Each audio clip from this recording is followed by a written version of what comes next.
My son Micah, when he was about 6 months old, had a pediatrician well check, and the pediatrician recommended that we go and see someone at Cranial Technologies. Cranial Technologies is both a medical device manufacturer as well as a medical service provider. Tim Littlefield is the Chief Science and Technology Officer at Cranial Technologies. We probably see on the order of maybe 30,000 kids per year in our 38 clinics, and we see about that many for consultation. Not all of those kids then become candidates for treatment, so we'll treat a smaller proportion of those.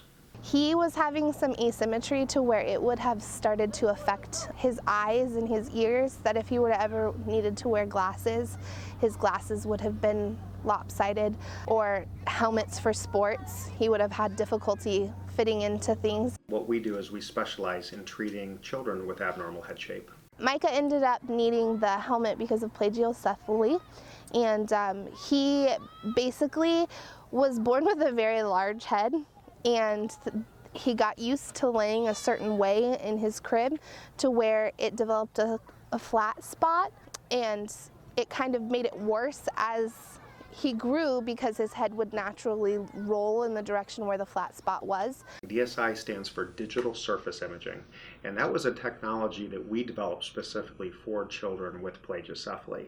And what it is a number of triangulated cameras that instantaneously take a picture of a baby that's sitting in the system, and within just a fraction of a second, we obtain a full three-dimensional model of the child's head shape, including a photographic overlay that's morphed onto the surface. And that's the image that we use to actually make the medical device from. We'll typically treat children with this starting at about 4 to 5 months of age, is when we give them the opportunity to round out and correct on their own with conservative intervention. If not, we'll put them in a medical device that actually reshapes their head naturally. So the bands are made actually by taking that three-dimensional image of the head shape. It is then fed into a proprietary program called Sentient 3D. And that program actually models what the baby's head shape should look like. We then send that 3D model to a milling machine, a 4-axis milling machine, where we mill out the shape of the baby's head shape.